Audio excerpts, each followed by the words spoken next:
100 mobil Brio T-Pos yang sudah dicek gluduk itu udah gejala.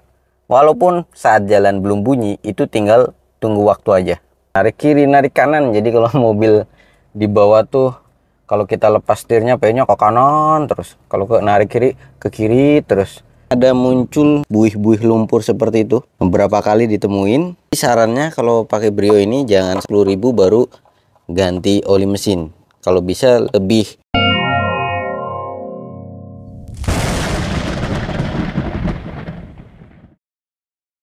Penyakit-penyakit mobil Brio, ini Brio yang T-Pos ya, yang sampai 2018.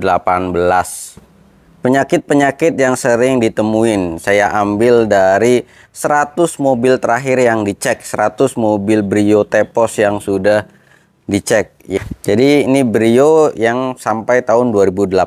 Kalau yang 2018 akhir udah beda model ya. Nah ini ya, rata.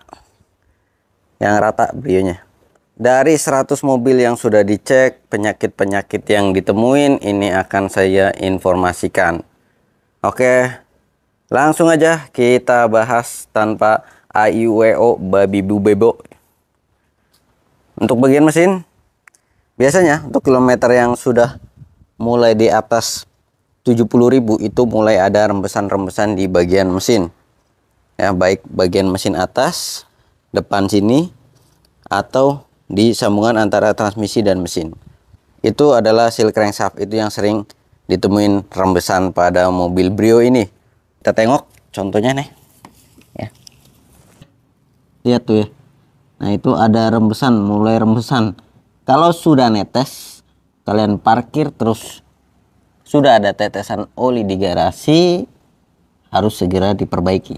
Sealnya murah nih, cuman jasanya aja harganya lumayan.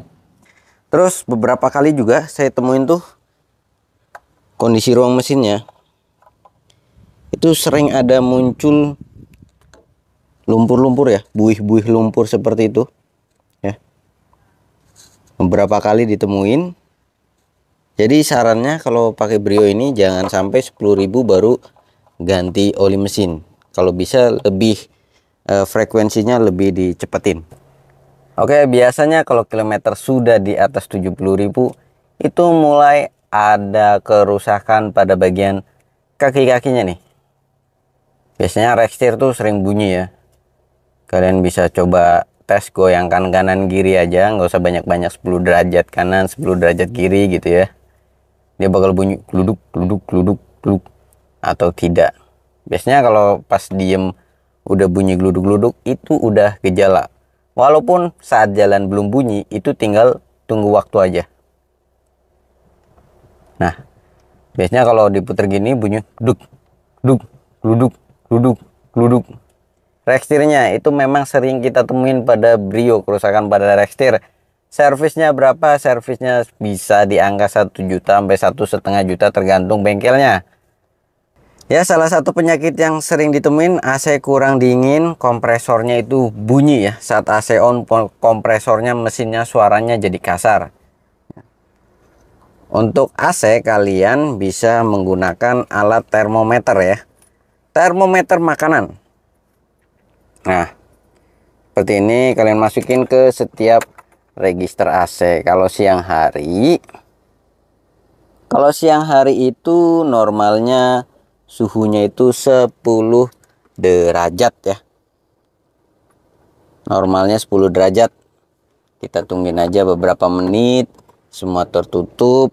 Nah, kalau AC kondisinya 1 di siang hari itu maksimal 10 derajat, itu masih dingin. Kalau di atas itu dikit-dikit berarti perlu diservis aja. Biasanya nambah freon atau bersihin filter-filternya atau yang lainnya ya. Terus yang di bagian kaki-kaki lainnya nih ya, adalah mounting ya. Mounting itu biasanya kalau sudah parah itu saat awal starter bunyi gledek. Di starter tuh bunyinya gledek. Nah itu udah parah mountingnya, engine mountingnya udah kena kalau yang kayak gitu. Atau kita bisa juga ya langsung jalanin mobilnya, kita pindahkan dari P ke R. Kalau untuk yang Matic itu getarannya terasa getar banget. Nah itu salah satu dari gejalanya mounting ya. Ini getar banget nih rasanya. Untuk mobil ini mountingnya kena. Ya untuk yang Matic ini pas posisi R atau D itu getar sampai setirnya getar. Nah, itu salah satu dari mounting.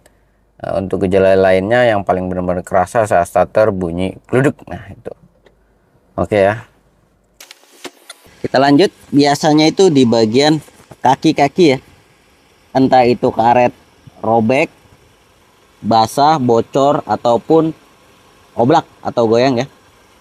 Nah ini ada tirot, biasanya tirotnya kena.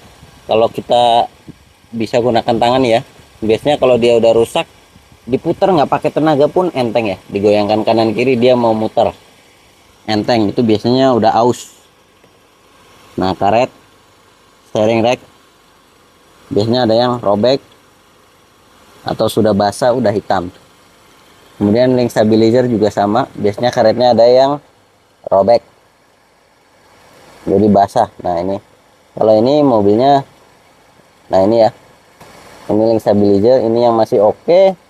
Nah untuk yang rusak biasanya temuan tuh seperti ini. Terus sok belakang juga dilihat ya, sok belakang itu lebih gampang rembes ketimbang sok bagian depan. Dicek, dilihat, tengok bagian kolongnya apa ada hitam-hitam bocor. Nah ini ya, nah ini mobil ini udah rembes nih, soknya udah rembes ya, udah bocor. Sebagai tambahan ya, kalau buat yang beli mobil ini, ban ini tuh sebenarnya kan jajannya nggak kelihatan ya, kelihatannya bukan PR, tapi setelah dijajanin ternyata wah lumayan juga angkanya nih.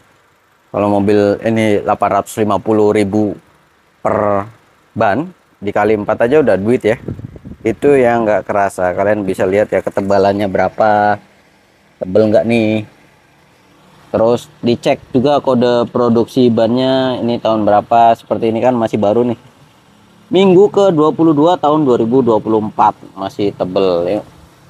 Nah itu salah satu dilihat bannya, jangan sampai lupa, banyak yang lupa ya. Pastikan juga kondisi interiornya tuh bagus, karena lebih enak buat benerin eksterior ketimbang interior. Kalau sudah hidup, kalian juga jangan lupa digas aja. Suaranya ada yang kretek kayak gimana nih? Kalau digas bunyi ngeretak kayak gitu. Nah ini kan oke ya, nggak ada masalah sama sekali. Oke, sisanya kalian bisa tes jalan sebelum pelunasan. Kira-kira mobilnya enak nggak? Ada yang narik kiri atau narik kanan nggak? Ya narik kiri, narik kanan. Jadi kalau mobil di bawah tuh, kalau kita lepas setirnya pengennya ke kanan terus, kalau narik kiri ke kiri terus. Kalau diinjek rem ngebanting, bisa jadi dari ada rem yang macet.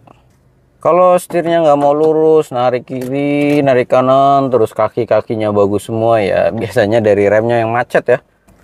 Salah satu rem macet juga kampasnya biasanya habis sebelah pas dibuka. Kebanyakan yang ditemuin PR-nya itu rekstir, tirot, link stabilizer, rembes seal crankshaft, AC kurang dingin, kompresor AC bunyi, rembesan pada mesin atas ataupun karternya. Itu sering ditemuin.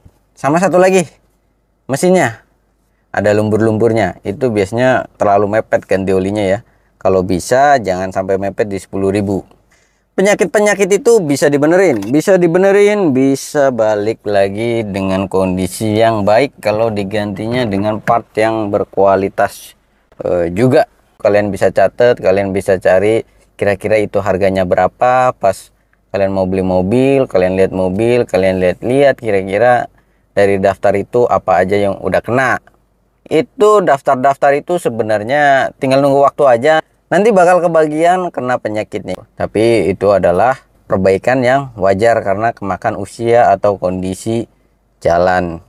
Tapi setidaknya tuh kita udah antisipasi dari awal, udah siapin, oh kira-kira penyakitnya bakal kena bagian ini, bagian ini, bagian ini. Terus pas dicek ternyata rusaknya ini ya. Kurang lebih itu penyakit yang sering ditemuin. Untuk masalah penyakit karena usia, selain itu ya aki ya, aki umurnya itu 1,5 sampai 2 tahun, V-bel 70.000, bannya 60 sampai 70.000. Nah itu part yang harus diganti karena usia. Kaki-kaki tergantung kondisi jalan biasanya ya. tergantung kondisi jalan, cara pakai dan lain-lain. Kalau rembesan udah pasti karena usia juga nih, karena usia, terus karena kilometer ya. Itulah penyakit-penyakit yang sering ditemuin dari 100 Brio yang saya cek. Jadi saya ambil dari sampel 100 mobil yang kilometernya di atas 60.000. Oke, kurang lebih seperti itu. Semoga ini bermanfaat. Jadi kalau mau beli mobil, harap dicek dulu.